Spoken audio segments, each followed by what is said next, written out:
বন্ধুগণ, দাউদ আলাইহিস সালাতু ওয়াস সালামের জামানায় এক বুড়ি কাঁদতে কাঁদতে হেঁটে হেঁটে সামনের দিকে এগিয়ে যাচ্ছেন। গভীর মনোযোগ। বুড়ি কাঁদতে কাঁদতে হেঁটে যাচ্ছেন।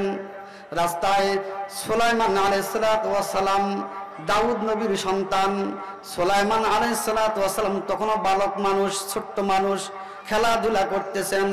সুলাইমান নবী দেখছেন বুড়ি কাঁদতে কাঁদতে যাইতেছে, ডাক দিছে, বুড়ি মা এদিকে আসো। কি হয়েছে, তোমার কাঁদছো কেন? বুড়ি বলতেছে, আমি গম পিষে আটা বানিয়ে মাথায় করে আনতেছিলাম। রাস্তায় আসার সময় বাতাস এসে আমার মাথায় যে গামলা ছিল, গামলার উপর আটা ছিল, সেই আটাগুলি বাতাসে নিয়ে গেছে। এখন কাঁদতেছি এই জন্য যে এই আটাগুলি বাড়িতে নিয়ে যেতাম, নিয়ে যাওয়ার পরে রুটি বানাইতাম, বাড়ির মানুষদেরকে খাবার দিতাম। এখন আটা নাই, বাড়িতে গিয়ে যারা খাবারের জন্য অপেক্ষা করতেছে তাদেরকে খাবার কেমনে দেব, এই চিন্তায় আমি বুড়ি কাঁদতেছি। জোরে কোন সুবহানাল্লাহ। আমার বন্ধুগণ, সুলাইমান আলাইহিস সালাতু ওয়াস সালাম তখন কিন্তু বালক, ছোট্ট মানুষ, খেলাধুলা করতেছেন। সুলাইমান আলাইহিস সালাতু ওয়াস সালাম বলতেছেন, বুড়ি মা কাঁদিও না, চিন্তা করিও না, ওই যে সামনে একটুখানি অগ্রসর হলেই একটা বাড়ি, ওই বাড়িতে একজন মানুষ আছে, ওই মানুষটি ভালো মানুষ, ওই মানুষটির কাছে যাও, গিয়ে বিচার দাও, তোমার আটা তো বাতাসে নিয়ে গেছে। কয় হ্যাঁ, বাতাসে নিয়ে গেছে। ওই মানুষটি ভালো মানুষ, ওই মানুষটির নাম হচ্ছে দাউদ আলাইহিস সালাতু ওয়াস সালাম। জোরে কোন মারহাবা। কথা কয় না মারহাবা। দাউদ আলাইহিস সালাতু ওয়াস সালামের কাছে যাও, গিয়ে বিচার দাও, ভালো মানুষ, তোমার বিচার সুন্দর করে করে দিবেন। বুড়ি চলে গেছে। দাউদ নবীর কাছে গিয়ে বলতেছেন, কাঁদতে কাঁদতে গেছেন। দাউদ নবী বলতেছেন, বুড়ি কান্দো কেন? বুড়ি বলতেছে, আপনার কাছে আসলাম একটা বিচার নিয়ে, অভিযোগ নিয়ে। কি বিচার? বাতাস আমার মাথার থেকে আটা নিয়ে গেছে, বাতাসের বিচার চাই। দাউদ আলাইহিস সালাতু ওয়াস সালাম বলতেছেন, বুড়ি মা, বাতাসের উপরে তো আমার কোনো কর্তৃত্ব নাই, বাতাসকে হাজির করে বিচার করব এই কর্তৃত্ব তো আমার নাই, এই শক্তি তো আমার নাই। অতএব তোমার কতটুকুন আটা বাতাসে নিয়ে গেছে? বুড়ি বলতেছে, এক গামলা। দাউদ নবী বলতেছেন, তোমার এক গামলা আটা কাহা? তাহলে তুমি তো আটা দিলেই তো তোমার সারে। কাহা আটা দিলেই সারে। এক গামলা আটা নিয়ে গেছে, সমস্যা নাই, আমি তোমাকে 3 গামলা আটা দিচ্ছি। তুমি খুশি না বেজার? বুড়িকে আমি খুশি, 3 গামলা আটা দিলেই তো চলবে। কাহা চলবে। বুড়ি মহা খুশি, আটা গেছে 1 গামলা, পাইতেছি 3 গামলা, টেনশন নাই রে মুসলমান। 3 গামলা আটা নিয়ে বুড়ি রওনা। রাস্তায় যাইতে ওই সুলাইমান নবী অপেক্ষা করতেছে, বুড়িকে পাঠাইলাম, ফিরে তো আসবে, কি অবস্থা? বুড়ি যখন আসছে, বুড়ি মা কি খবর, কি বিচার, কি বিচার করলেন দাউদ আলাইহিস সালাতু ওয়াস সালাম? বুড়ি বলতেছেন, আমি বিচার নিয়ে গিয়েছিলাম, বিচার না করে উনি আমার 1 গামলা আটার পরিবর্তে 3 গামলা আটা দিয়েছেন, আমি আটা নিয়ে যাচ্ছি। সুলাইমান আলাইহিস সালাতু ওয়াস সালাম বললেন, বুড়ি মা, তুমি আবার ফেরত যাও, রিটার্ন যাও। কেন?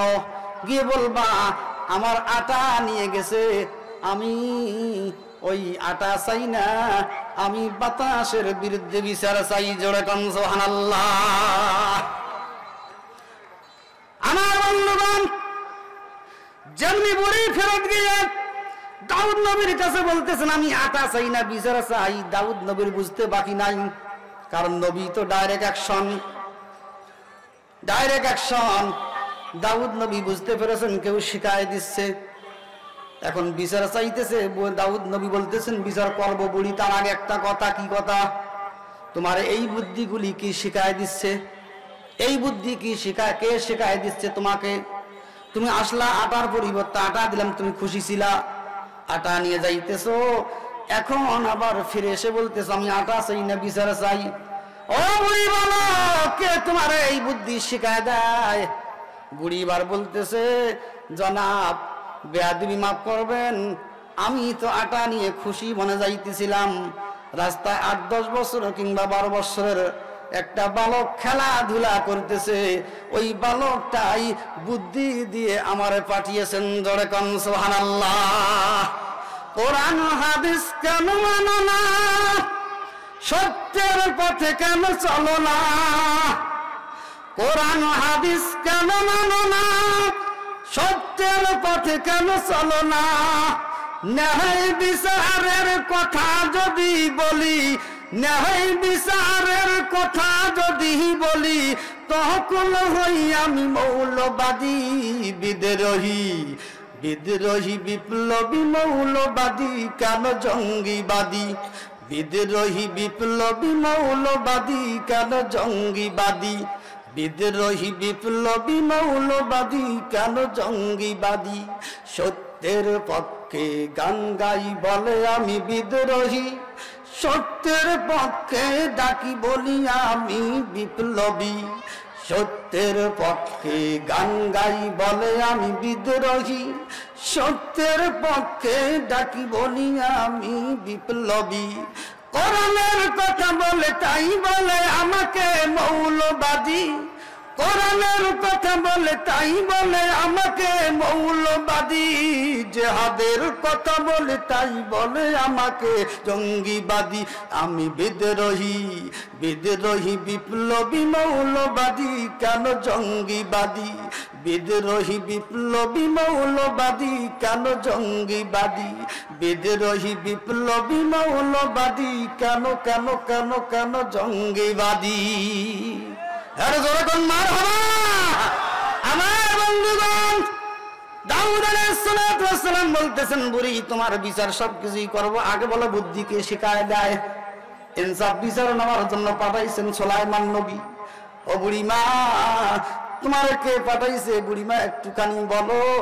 বুড়ি বলতেছেন, এতটুকুন বয়সের একটা বাচ্চা শিখাই দিচ্ছে।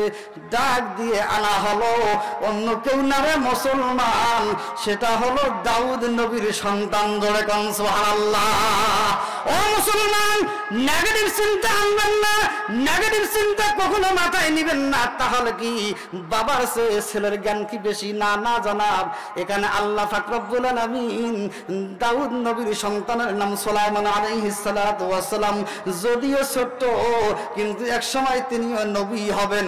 দাউদ নবীর মাধ্যমে, সন্তান সুলাইমান নবীর মাধ্যমে আর বুড়ির মাধ্যমে, তিনজনের সঙ্গে আল্লাহ পাক রব্বুল আলামিন যে খেলাটা খেলাইলেন, এখান থেকে কিয়ামত পর্যন্ত আনেওয়ালা সমস্ত মানুষদের জন্য একটা শিক্ষা। জোরে কোন সুবহানাল্লাহ।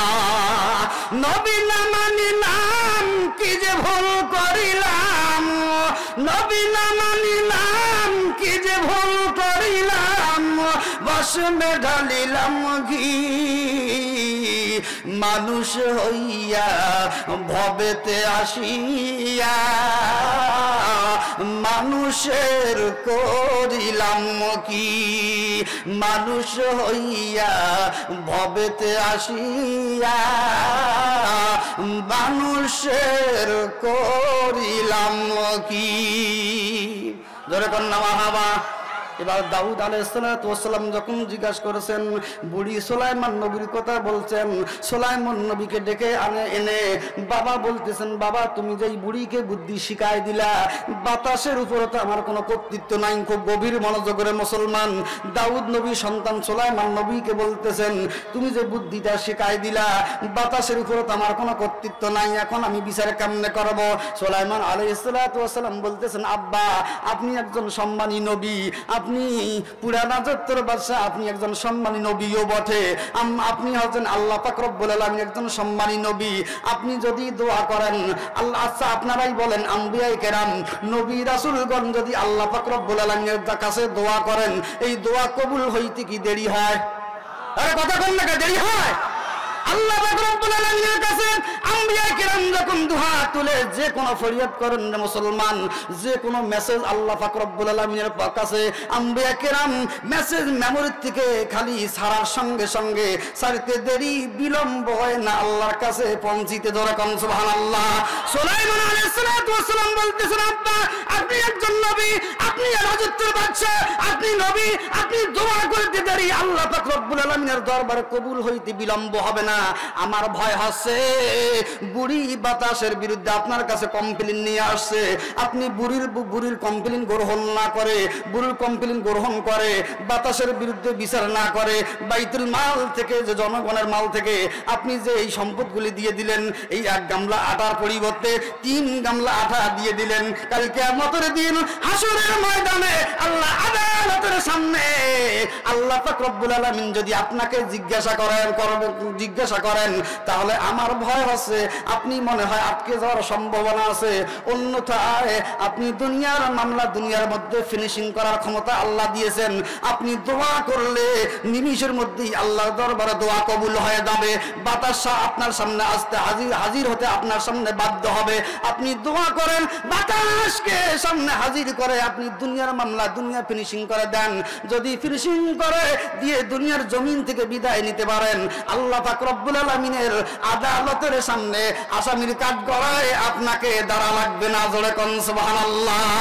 এখানে কি গর কোই বান্দা করে এক এক বদলে নেই উসকো 10 মেলে, এখানে কি গর কোই বান্দা করে এক এক বদলে নেই উসকো 10 মেলে। জোরে জোরে বলেন মারহাবা। ও মুসলমান, দাউদ আলাইহিস সালাতু ওয়াস সালাম সুলাইমানের কাছ থেকে এই কথা শোনার সঙ্গে সঙ্গে আল্লাহর কাছে দোয়া করলেন।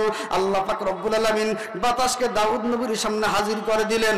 বাতাস যখন দাউদ নবীর সামনে চলে আসলো, দাউদ নবী বাতাসকে বলতেছেন তোমার বিরুদ্ধে বুড়ি যে অভিযোগ করছে, তোমার বিরুদ্ধে যে কমপ্লেইন নিয়ে বুড়ি আমার কাছে অভিযোগ নিয়ে আসছে, কমপ্লেইন নিয়ে আসছে, এই ব্যাপারে তোমার কিছু বলার আছে কিনা? বাতাস বলতেছে হুজুর আমি আমার নিজের মাতবরিতে বুড়ির আটা নিয়ে যাই নাই। গভীর মনোযোগ। বাতাস বলতেছে বুড়ির মাথার থেকে, বুড়ির মাথার উপরে যে গামলা ছিল ওই গামলার উপরে যে আটা ছিল, বাতাস বলতেছে আমার নিজের মাতবরিতে আমি বুড়ির আটা উড়াই নিয়ে যাই নাই।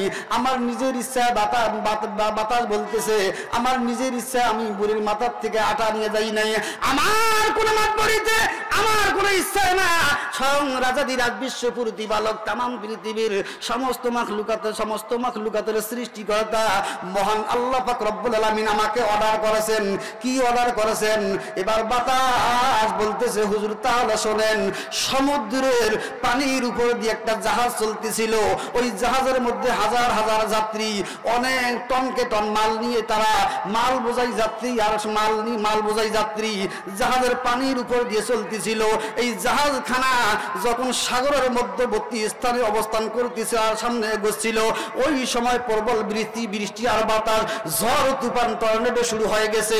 ওই সময় কিছুক্ষণের মধ্যে এই জাহাজখানার তলের মধ্যে ফুটা হয়ে পানি প্রবেশ করতেছে, কিছুক্ষণের মধ্যেই পানিতে ভরে গেছে জাহাজখানা। কিছুক্ষণের মধ্যেই সমুদ্র অতল গভীরে চলে যাওয়ার সম্ভাবনা দেখে জাহাজের সমস্ত যাত্রীরা, সমস্ত বাচ্চা কাচ্চারা, সমস্ত মহিলারা, সমস্ত পুরুষেরা, সমস্ত বুড়া বাবাজিরা আল্লাহর কাছে কাঁদতেছিল, চোখের পানি ছেড়ে ছেড়ে দিয়ে হাউমাউ করে কাঁদতেছিল আর আল্লাহ পাক রব্বুল আলামিনের কাছে ফরিয়াদ করতেছিল, ওগো আল্লাহ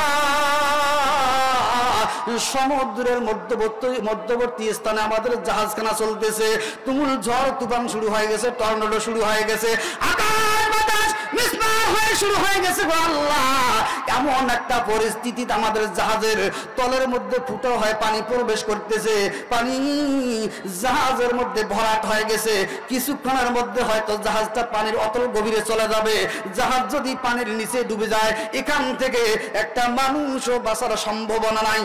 এই চিন্তা ভাবনা নিয়ে জাহাজের সমস্ত যাত্রীরা, সমস্ত মানুষেরা আল্লাহ পাক রব্বুল আলামিনের কাছে কাঁদতেছিল আর মান্নাত করতেছিল, আল্লাহ তুমি যদি নিরাপদে এই জাহাজ সহ সমস্ত মালগুলিকে কিনারায় ফিরতে সহযোগিতা করো, আমরা কিনারায় নামার পরে বর্তমান জামানার নবী দাউদ নবীর কাছে তোমার রাস্তায় মালগুলি দান করে দেব। জোরে কোন সুবহানাল্লাহ। জামানা সবতে বাউলিয়া বাতারাসাদ সালাত বেরিয়া দাদে হাতরা কাবিলিয়াত শরত নিস বলকে শরত কাবিলিয়াত দাদে উস। জোরে জোরে বলেন মারহাবা। আমার বন্ধুগণ, এই মান্না সবাই করলো, আল্লাহ রাস্তায় যত মাল ছিল সমস্ত মাল বিলিয়ে দেওয়ার চিন্তা ভাবনা নিয়ত করলো। আল্লাহ পাক রব্বুল আলামিন বাতাসকে অর্ডার করলেন, যা ওই বুড়ির মাথার থেকে আটাগুলি নিয়ে গিয়ে সমুদ্রে পানি দিয়ে খামিরা বানাইয়া জাহাজের তলের মধ্যে ফুটাটা বন্ধ করে দে, আর জাহাজের ভিতরে পানি ঢুকবে না। আল্লাহ পাক রব্বুল আলামিন নিরাপদে জাহাজখানা কিনারায় পৌঁছায় দিয়েছেন। সমস্ত মানুষ কিনারায় পৌঁছার পরে সমস্ত মালগুলি আল্লাহ রাস্তায় দাউদ নবীর হাতে উঠা দিয়েছেন। জোরে কোন সুবহানাল্লাহ। আমি কেন আইলাম রে এই জামানাতে মওলা, কেন আইলাম রে মওলা, কেন আইলাম রে এই জামানাতে মওলা, কেন আইলাম রে। এই জামানার মানুষগুলো মানুষ নাহি বলে, গরু ঘোড়া হার মানাইয়া, গরু ঘোড়া হার মানাইয়া আয়নার মহত সহলে, আমি কেন আইলাম রে এই জামানাতে মওলা, কেন আইলাম রে মওলা, কেন আইলাম রে এই জামানাতে মওলা, কেন আইলাম রে। জোরে বলেন মারহাবা। দাউদ নবীর কাছে যখন সমস্ত মালগুলি জনগণ উঠায় দিল মুসলমান, এবার দাউদ নবী সমস্ত মালগুলি নিল। যখন আল্লাহ পাক রব্বুল আলামিনের পক্ষ থেকে দাউদ নবীর কাছে মেসেজ চলে আসছে, ওরে দাউদ নবী সমস্ত মালগুলিকে দুই ভাগ করবা, এক ভাগ সমস্ত জনগণের মধ্যে বন্টন করে দিবা, আর এক ভাগ ওই আটাওয়ালা বুড়ির হাতে সুপর্দ করে দিবা। আরেকবার বলেন সুবহানাল্লাহ। ও মুসলমান, এই মেসেজ যখন দাউদ নবী আল্লাহর কাছ থেকে পেলেন, সমস্ত মালের মধ্যে দুই ভাগ করে, এক ভাগ সমস্ত জনগণের মধ্যে, আর এক ভাগ একাই বুড়ি পাবে। কারণটা কি? এবার দাউদ নবী বুড়িকে জিজ্ঞেস করতেছেন, বুড়ি মা, তুমি কি এমন নেক আমল করো যে এক ভাগ মাল সমস্ত জনগণের মাথায় আর এক ভাগ মাল তোমার হাতে আল্লাহ দেওয়ার জন্য অর্ডার করছেন, কি এমন নেক আমল করো? এবার বুড়ি বলতেছে, তেমন কোনো ভালো কাজ করি না, তবে একটা গুণ আমার ভিতরে আছে, আমি যে কোনো সময় বাড়িতে থাকাকালীন যে কোনো ভিক্ষুক আসুক ছায়েল আসুক, আমি কখনো তাকে খালি হাতে ফেরত দেই না। জোরে কোন সুবহানাল্লাহ। বুড়ি বলতেছে, সেই দিনের ঘটনা, আমার পরিবারের সদস্যদের সবাই খাওয়া দাওয়া কমপ্লিট হয়ে গেছে, দুইটা রুটি আমার ভাগে, আমি রুটি দুইটা নিয়ে খাবার বসেছি, এখনো মুখে দেই না,